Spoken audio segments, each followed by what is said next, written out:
This is the story of a river which begins life on the frozen expanse of the Tibetan plateau. Considered the fourth most important river in Asia, its source was, however, discovered just 6 years ago by the French writer and explorer Michel Peissel.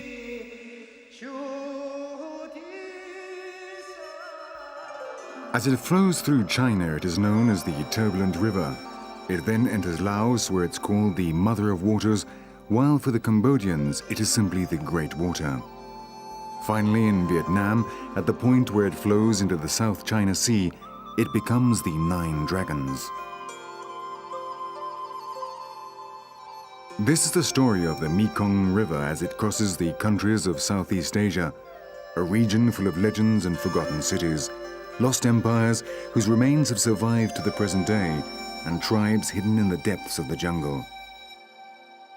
But it is also a land scarred by the horrors of human savagery.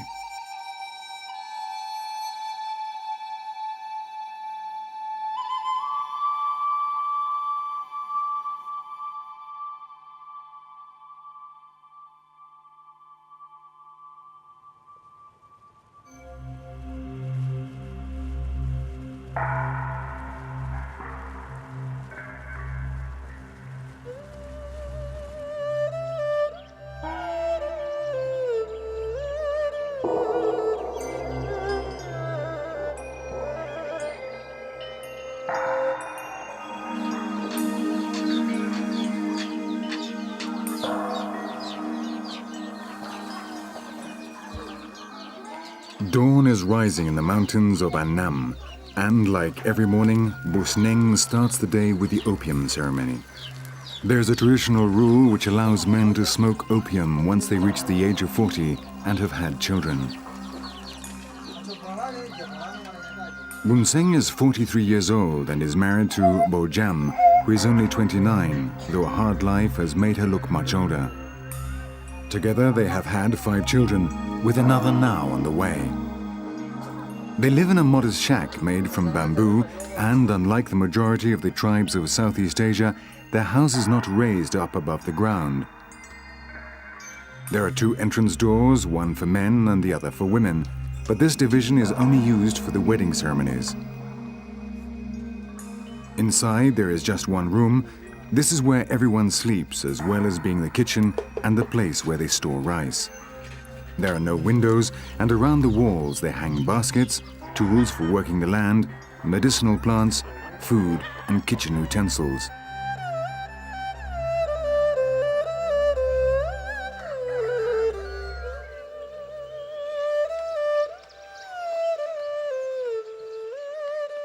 Bunseng and his family live in Salebe, a small village in the north of Laos, very close to the border with China. They belong to the Eko tribe, one of the 30 ethnic minorities which originated on the high steppes of Tibet and Mongolia and now live in these lands at an altitude of 1,300 meters.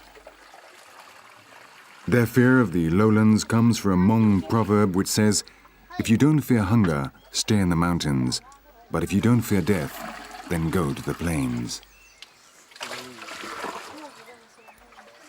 Activity in the village begins at sunrise, but by this time the married women have already been at work for hours, cleaning the house and preparing the fire and the food.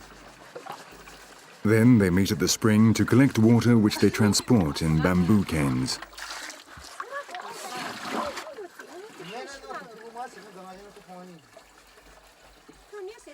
Twice a day, Bojam has to walk the 3 kilometers from the spring to the village, carrying on her back a weight of over 50 kilos.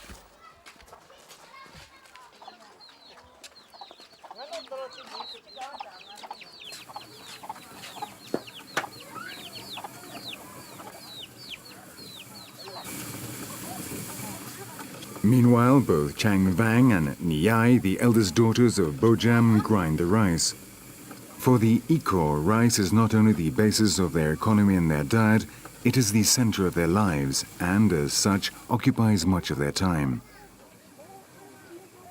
Agriculture is their main activity, though they also own buffaloes and farm animals, which are a valuable additional food source, especially at the end of the dry season, when rice is at its scarcest.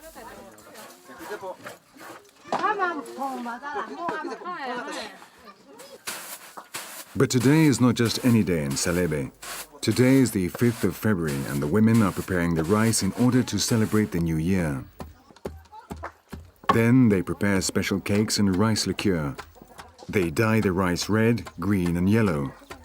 Red represents raw meat, blood and the dragon. The green rice represents the crops, including rice itself, while the yellow represents all other foods. Every home prepares this three-colored rice, which will be offered to the family spirits. Another important element in the Ikor culture is the ornaments they wear on their traditional costumes and which both men and women use every day. These are made from cotton, dyed indigo and different shades of blue. The women's costumes are decorated with complicated embroidery and the half-piastre coins of Indochina, and they also wear earrings, bracelets and chokers of rigid silver made by the silversmiths in nearby Yunnan.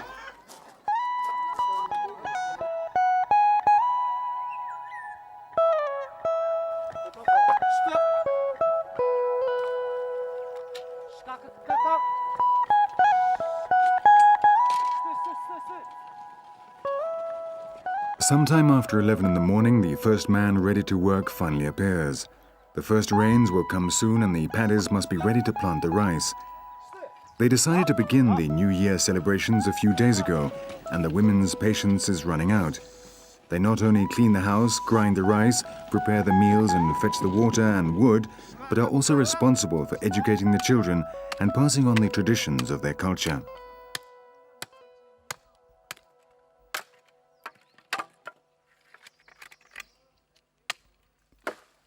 The Ikor are very respectful of the environment and only cut down trees to make new rice fields when a couple gets married. Every day they cut only the wood they need to cook and heat, and although other neighboring tribes have found a good source of income from selling wood to Thai and Vietnamese merchants, the Ikor respect the jungle so much that the women, when they have finished cutting wood, place a leaf in their mouths and sing a song to the forest, thanking it for its generosity.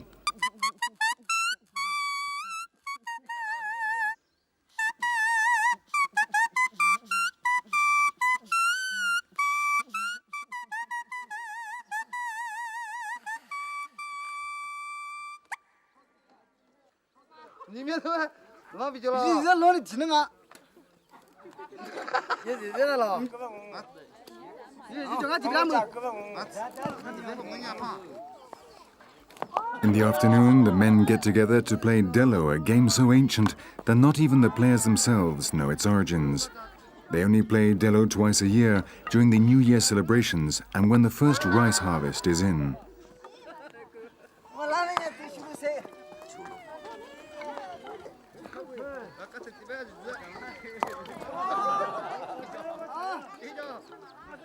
One of the players throws a wooden top, called a makan, onto the ground, and his opponent has to hit it with another, similar one. The first one to stop spinning loses. There are no prizes. The satisfaction of taking part is enough, as only men above the age of 16 are allowed to play.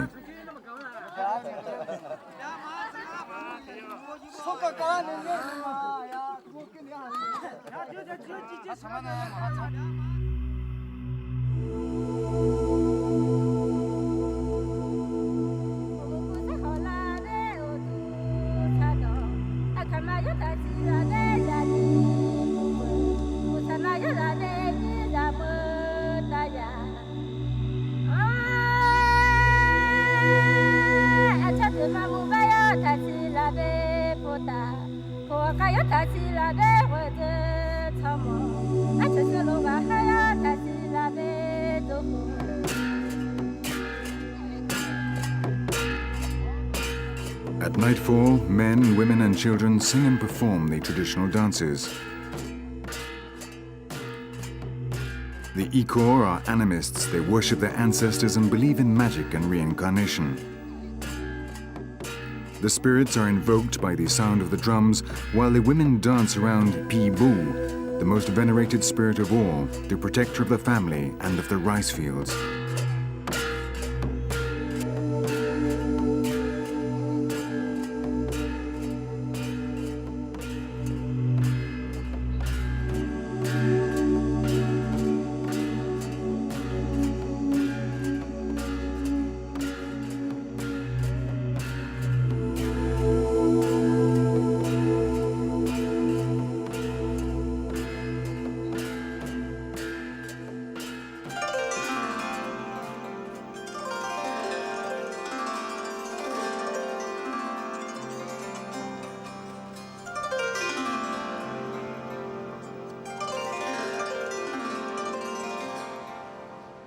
The Mekong is the river of Buddha, as we can see from the thousands of temples, pagodas, and statues along its banks.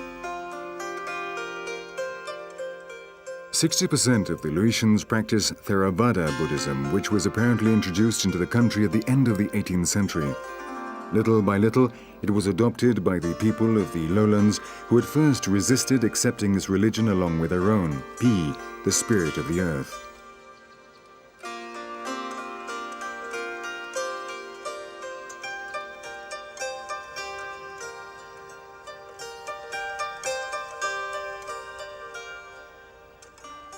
Theravada, or the School of the Ancients, is also called the School of the South because it originated in the countries of Southeast Asia such as Laos, Cambodia, Burma, or Thailand.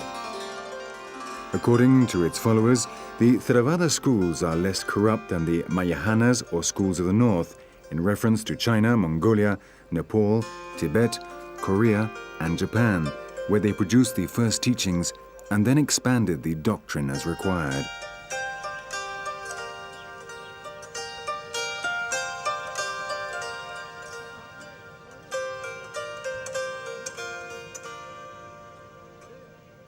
As the Mekong enters Laos, the first city it encounters is Luang Prabang. It stands at an altitude of 700 meters and is only now starting to come back to life and entering the modern world after several decades of wars and revolutions. The richness of its traditional architecture, represented by 32 temples and the colonial buildings constructed by the French in the 1920s, meant that in 1995 UNESCO declared it a World Heritage Site. In order to conserve the style of the city, UNESCO is working with 2 French and 5 Laotian architects who are in charge of classifying and restoring existing buildings and making sure new buildings are in keeping with the architecture of the city. In this way, the city will remain the sanctuary of the last dreamers.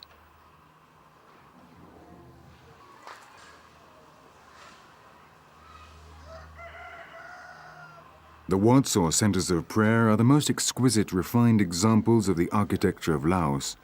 Here, the young monks begin their Buddhist education, are taught to live in accordance with their monastic vows, to pray, and to meditate. They must follow 227 precepts as part of the monastic discipline, and if eventually they do take holy orders, their family will gain great merit and prestige.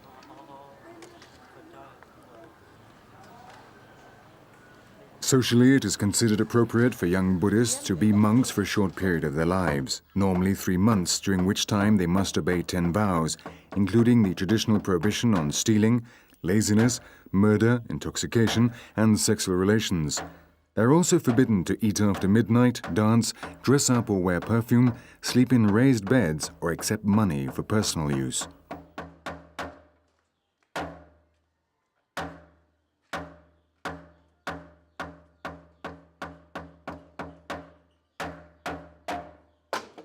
All the possessions of a monk must come from the charity of a layperson, who in turn hopes to improve his luck and ensure at least a certain number of reincarnations. These efforts to gain spiritual approbation are in Laos as important as religious activity itself.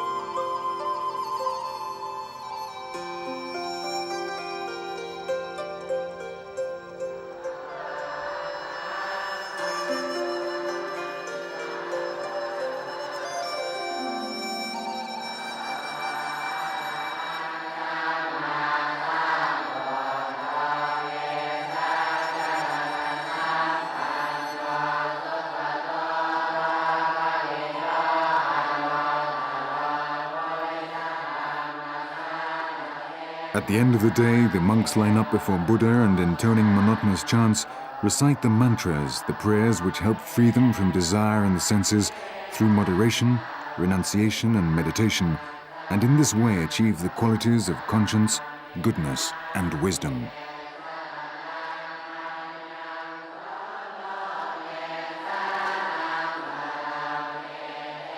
Buddhism, more than a religion, is a philosophy or a path whose final and only aim is to reach nirvana, the negation of all causes of suffering, dissatisfaction, and illness.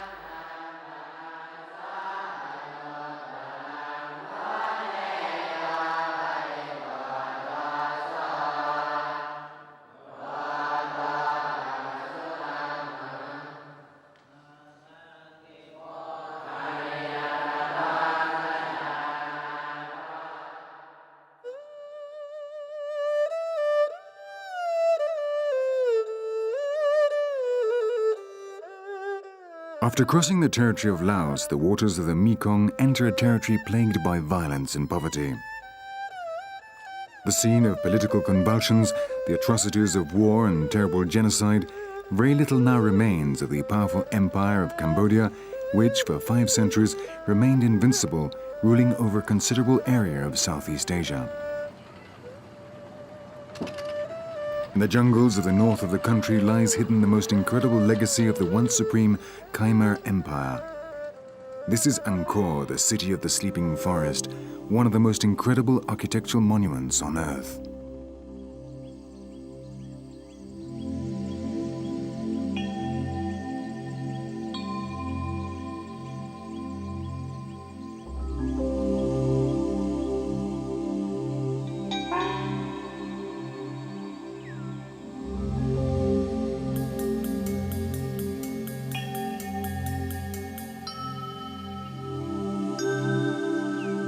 However, the origin of Angkor remains veiled in mystery. The texts of the Khmer Empire, which were written on palm leaves and skins, have not survived the harsh conditions of the jungle. The only references we have come from the accounts of Chinese and Indian travelers and the few surviving stone inscriptions.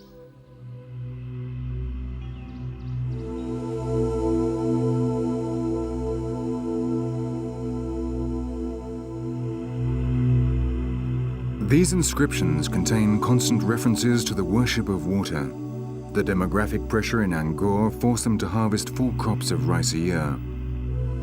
A Cambodian proverb says that rice is the heart of war. The engineers of the empire designed an enormous complex system of canals, dikes and reservoirs to compensate for the climatic differences and so multiply the crops, creating an economic potential which for 5 centuries allowed 1 million inhabitants to live and progress. The miracle was that this rational organization of space around the monuments was in perfect harmony with the beliefs, the religious symbolism, and the political power.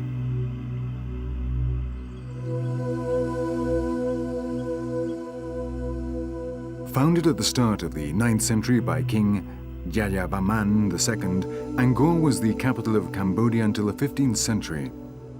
In 1431, it was sacked by Thai invaders, and for over 400 years, the city remained forgotten, lost in the depths of time.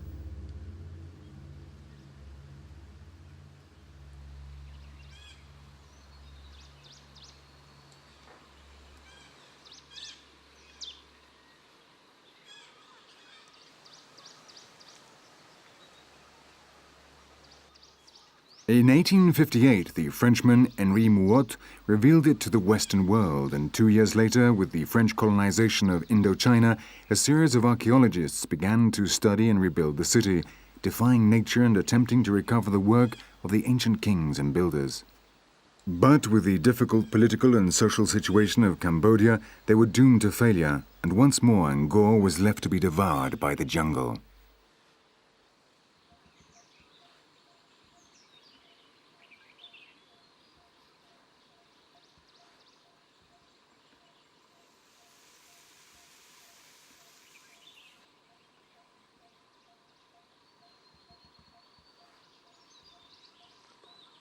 The entrances to the site are guarded by the genies of the heavens, 27 stone giants standing at either side of the road leading to Angkor Wat, the culmination of Khmer art.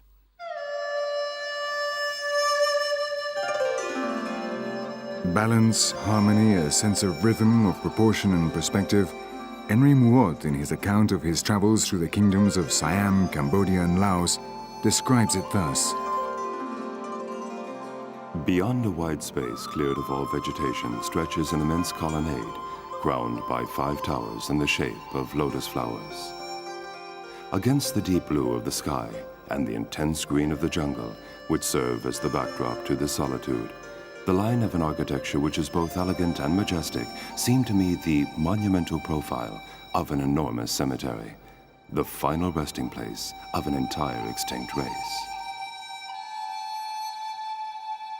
The beauty and femininity of the apsaras, the celestial nymphs and dancers of the universe, accompany the visitor as he walks around Angkor Wat. But the recent history of Cambodia is very different from the splendor of its past. In 1975, Saloth Sar, better known as Pol Pot, plunged his country into the most profound hell.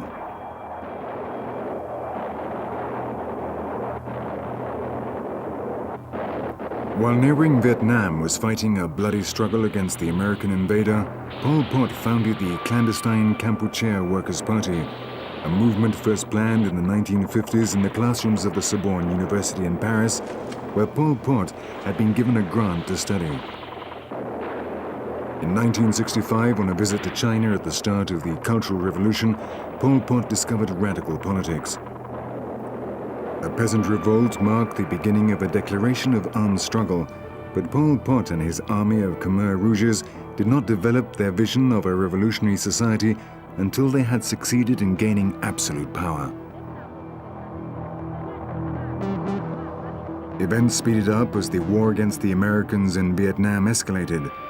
The coup d'etat by General Lon Nol and the proclamation of the Khmer Republic unleashed civil war. 5 years later, in April 1975, the Khmer Rouges succeeded in conquering the capital, Phnom Penh.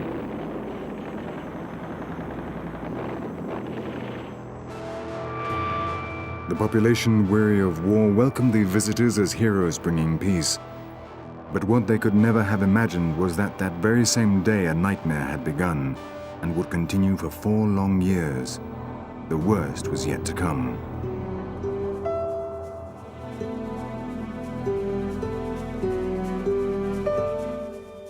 Immediately, massive evacuation from the capital began, and the population was interned in communes, made to do forced labor. All basic rights were abolished, and the most absolute reign of terror began.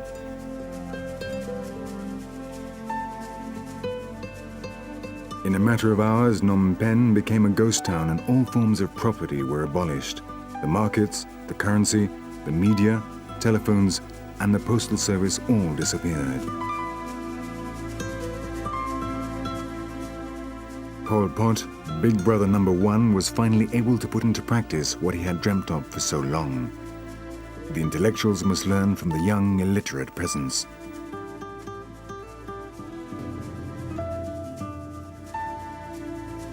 Anyone who had received secondary education was condemned to be executed. Wearing glasses and not having calluses on your hands made you a candidate for death. 90% of doctors were killed. Babies were murdered by throwing them against trees, and using hose in order to save ammunition, thousands of Cambodians were wiped out.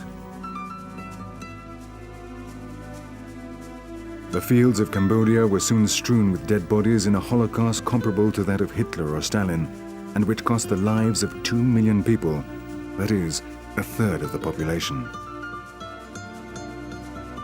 Tol Kork, a suburb of Phnom Penh, was the place chosen to bury over 20,000 victims. Today, we can still see the mass graves of the most horrific, blood-curdling place in Southeast Asia.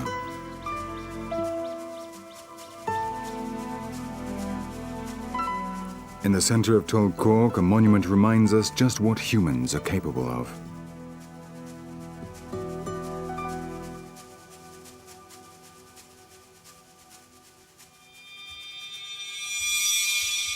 And the most horrifying thing of all is that the assassins were boys and girls of between 10 and 15 years old who were turned into killing machines through sessions of political indoctrination.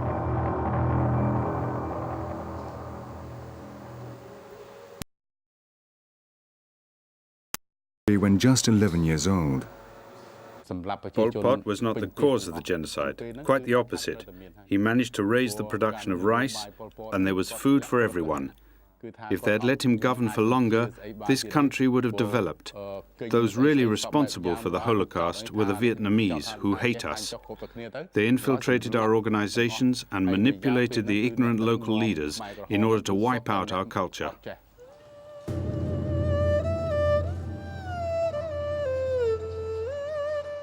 The democratic regime of Kampuchea converted a Tual Suavi Catholic school into the main detention and interrogation center of the political police.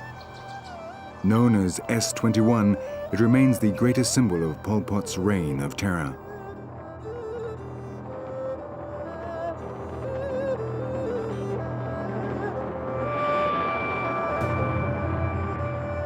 Its archives provide chilling, detailed accounts of the prisoners who passed through here. Interrogations were carried out by young fanatics eager to prove themselves.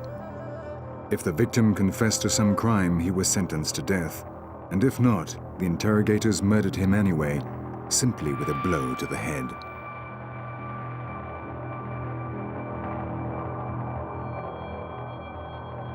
In order to stop the torture, prisoners had to declare themselves guilty of one of three basic accusations. Either they were agents of the CIA, the KGB, or the Vietnamese secret services. Daily they were subjected to such brutal punishment that many of them simply could no longer bear it and took their own lives, throwing themselves from the upper floors. To avoid these suicides, the Khmer Rouges put barbed wire around the walls of the entire building.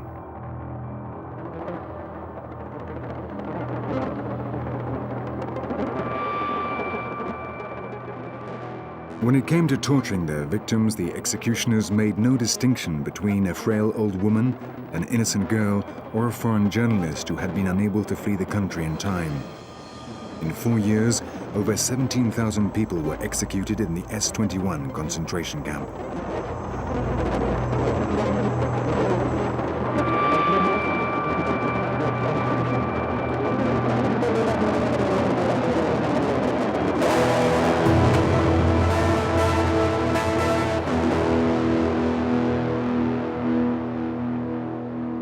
In one of the rooms, we can still see the piles of clothes of those innocent victims exterminated by their own people.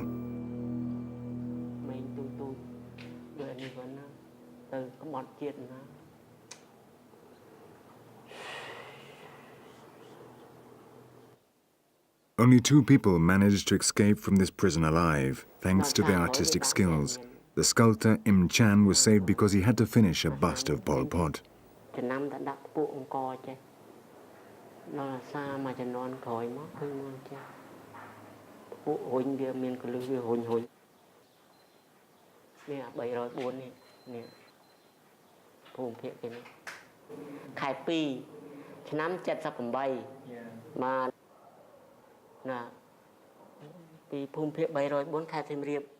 Today is the first time Im Chan has returned to the concentration camp he was released from.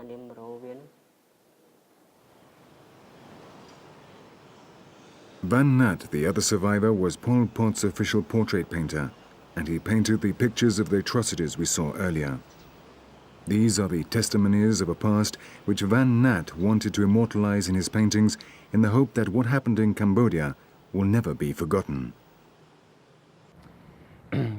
We had to get up at 4 in the morning and do half an hour of gym with the iron shackles around our ankles. Though we were half naked, we were searched every morning.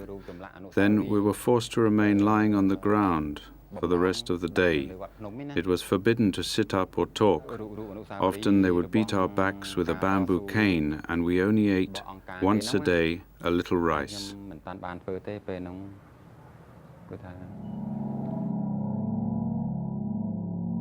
On the 15th of April 1998, Pol Pot died at the age of 70 in a small shack in the jungle of Thailand, where he had taken refuge along with the last Khmer Rouges. His death came at a very opportune moment. Bill Clinton had begun legal proceedings to have him captured and brought to trial.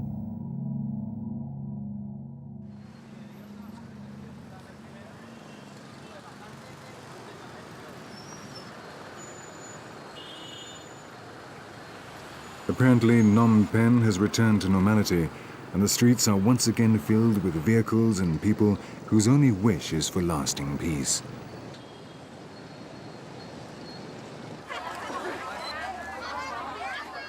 But we mustn't forget that behind every face, every look, there lies a tragedy, because every single one of these men and women has lost at least one loved one.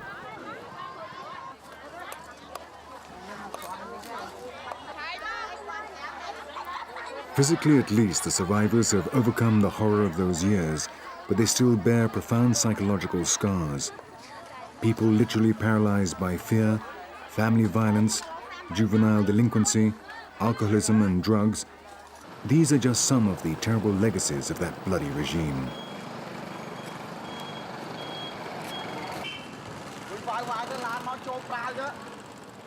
But hidden beneath the ground throughout Cambodia, there remains yet another tragedy which has already mutilated 35,000 people 2 decades after the wars.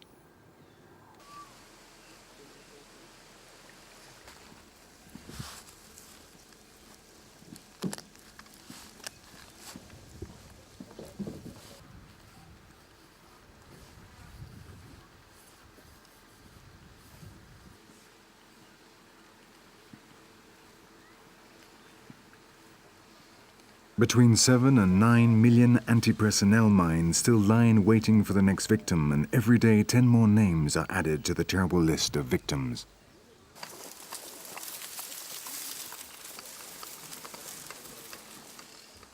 A mine costs between $2 and $30, and in major arms deals, many weapons manufacturers simply give them away. But to locate and defuse a single mine costs a minimum of $1,200.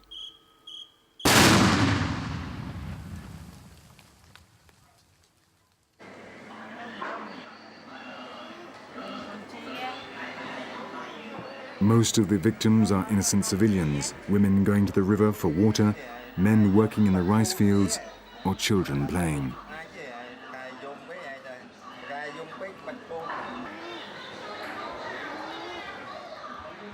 In 1980, a group of former American soldiers who had fought in the Vietnam War founded this center on the outskirts of Phnom Penh.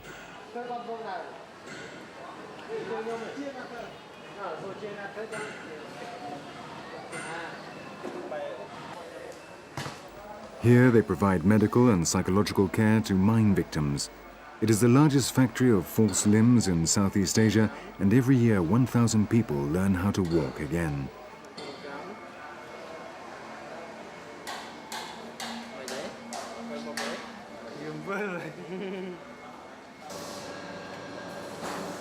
In the workshops, they have produced over 20,000 false limbs, and the majority of the workers are amputees.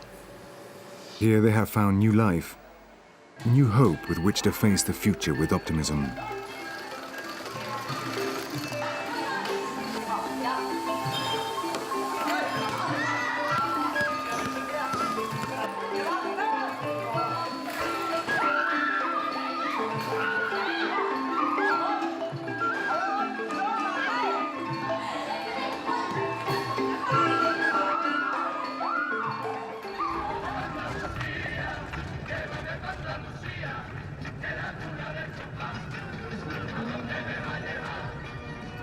Enrique Figueredo is a Jesuit from Asturias in the north of Spain, and for 8 years he has been the head of the Casa de las Palomas Blancas, the House of the White Doves, a professional training school specialized in the manufacture of wheelchairs and which is known as one of the best in the country. Every week he and Sister Kampat travel around the villages of Cambodia giving wheelchairs to those who most need them. It's a long time since any Westerner has been to this region, and the moment he gets out of the car, Kike, as he likes to be called, is surrounded by curious children.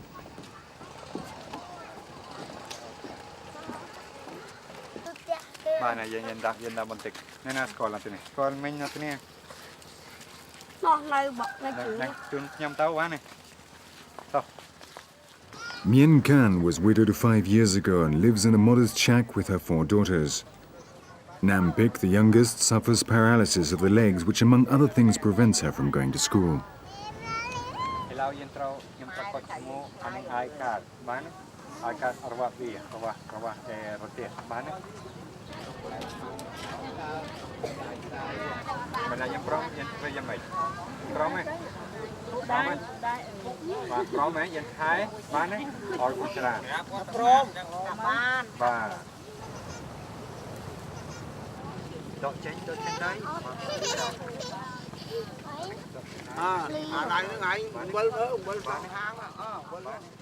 In the yard, Kike helps Nam pick as she tries out her wheelchair for the first time.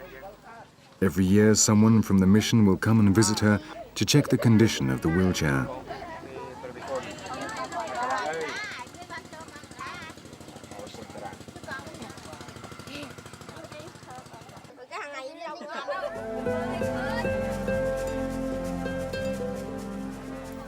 From now on, Nampik will be able to make her own way to school and play with her friends.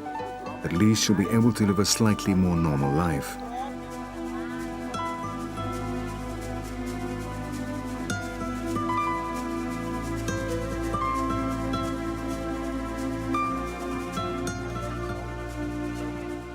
Back at the car, a peasant tells them that in a house on the outskirts of the village live two brothers, polio victims in subhuman conditions.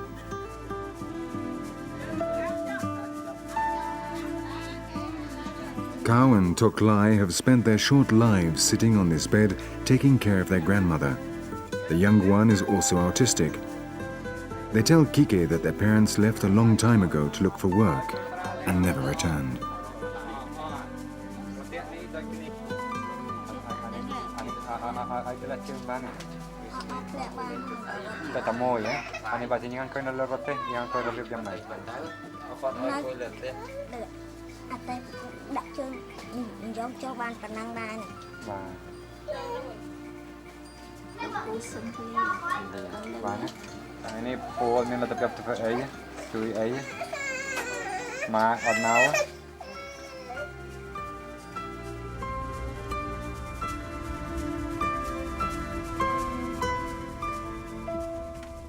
Kike is worried. If he doesn't find the parents, he can't take the children to the mission. He'll never forget the sad look of Tok Lai.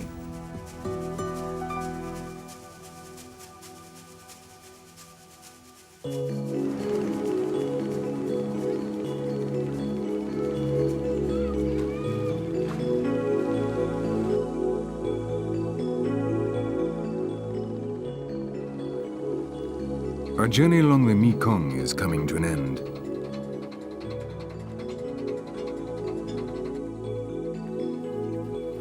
Before flowing into the China Sea in Vietnam, the river forms an extensive and complex delta known as the Nine Dragons.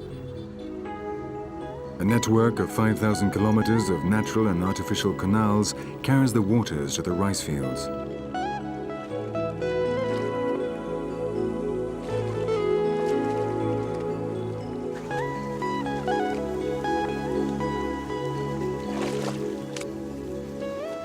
Rice is the most important crop in Vietnam and provides a living for 70% of the population. Each hectare of land produces 8 tons of rice a year. All land belongs to the government, which leases it to the peasants who work it. In exchange, they have to give 10% of the harvest.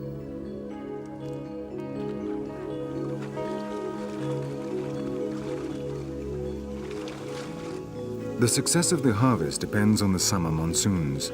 If these do not come, the level of the river falls so much that the seawater invades the rice fields, destroying the crop and causing starvation.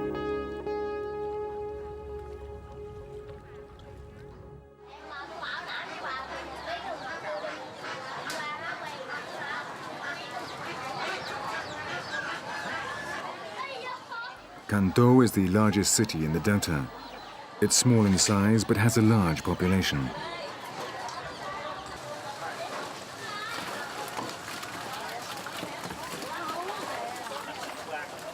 It's 5 in the morning, and in one corner of the market, the Lee family runs a flourishing fish business.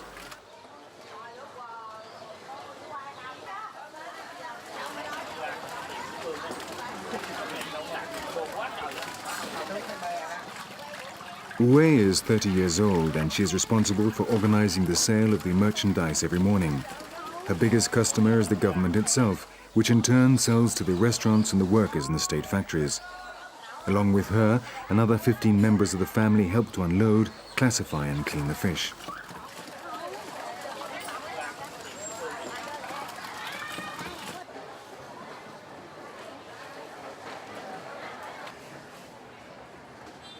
The market in Can Tho is an example of the rich gastronomy of Vietnam. There are over 500 different dishes, but all of them are served with rice.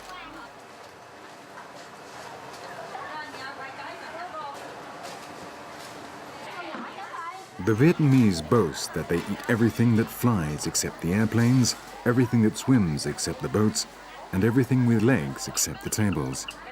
And they're not far wrong. Some market stalls sell delicacies which would turn the stomach of most Westerners.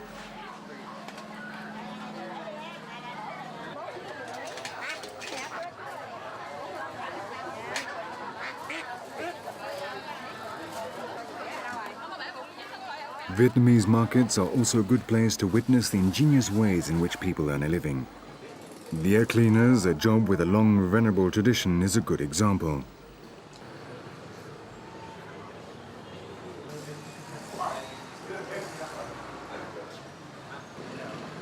Như là mấy cái dãy cợn bợn dơ này nó đóng ở trong lỗ tai.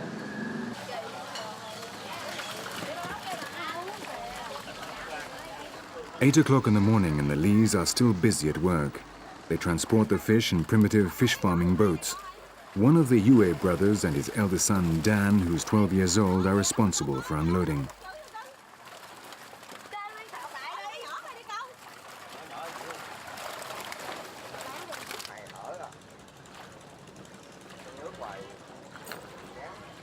All types of boats come to the market to buy and sell many different things in the numerous floating markets around the delta.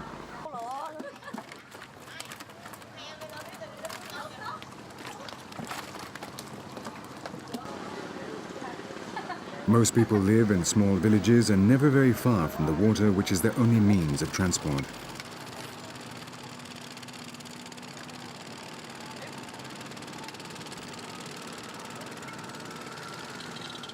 There are some roads in the delta built by the French when they colonized this country and the Americans during the war. Most road transport depends on the ferries, but traveling this way is not easy. Because of lack of space, the farmers lay out the rice to dry along the roads, making it very difficult for traffic. So the Mekong has become the only real way to transport goods.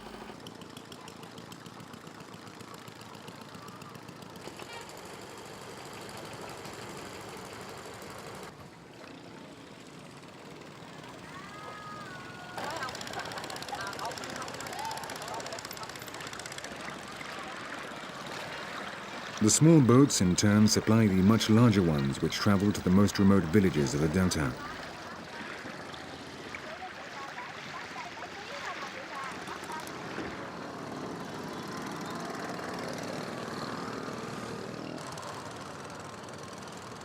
It's 9 o'clock in the morning and in the floating market of Phong Dieng, a few kilometers to the south of Can Tho, it's almost impossible to move.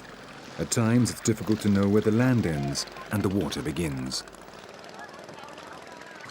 The delta was, until the 18th century, part of the Khmer Kingdom of neighboring Cambodia and was the last region to be annexed by Vietnam. The Cambodians have not forgotten this territory, which still today they call Lower Cambodia. It is one more reason for the mutual hatred between the two countries.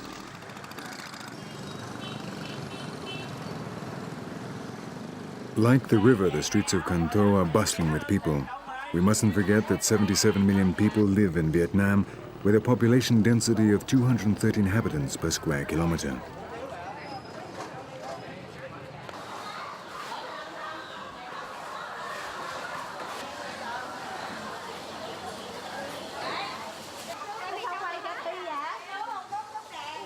Around 10 o'clock in the morning, the Lee family gets ready to return home. Today they have sold fish worth $405, an absolute fortune if we consider that the average salary of a civil servant is not even $30 a month.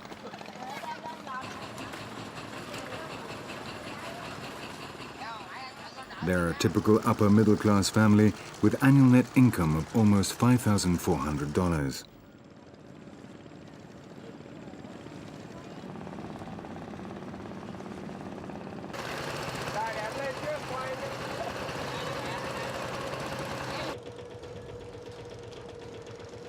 The Lees live quarter of an hour from the market on the other side of the main branch of the Mekong in a group of floating houses.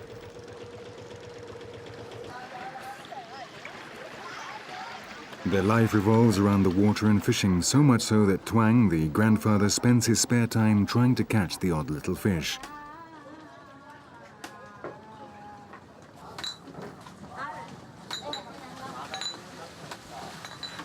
As soon as they get back, the women have to take care of the children while the men prepare the fish for the next day.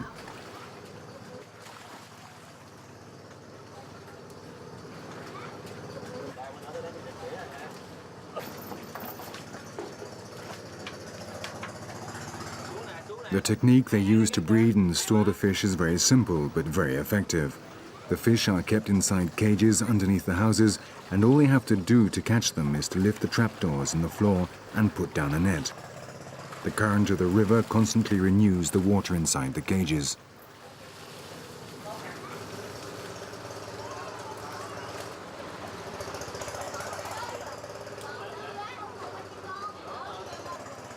Then the fish are taken to the fish farming boat where they are all sorted by size. The smallest are returned to the cages.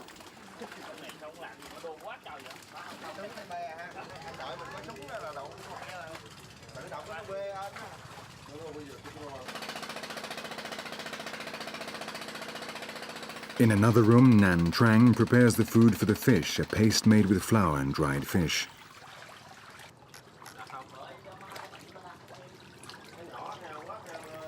Then Dan, Wu's son, and his cousin distribute it through the cages. As soon as they have finished feeding the fish, Dan goes off to school.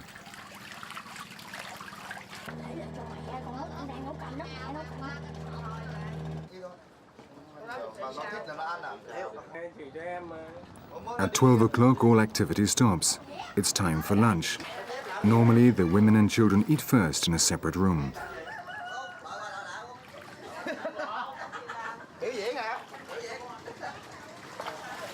For the Lee family, lunch is almost a sacred ceremony, especially for the men. This is the only time in the day they can relax and chat.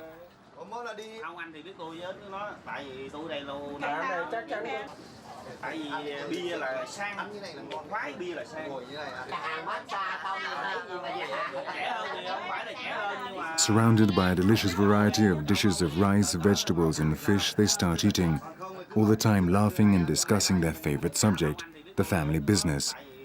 The atmosphere helped by the rice liquor. The women in the background make sure they have everything they need.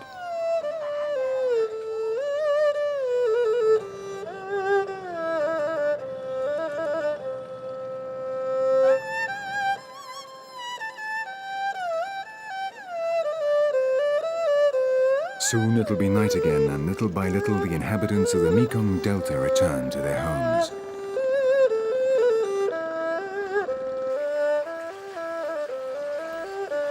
Dan and his friends spend the last hours of the day watching television.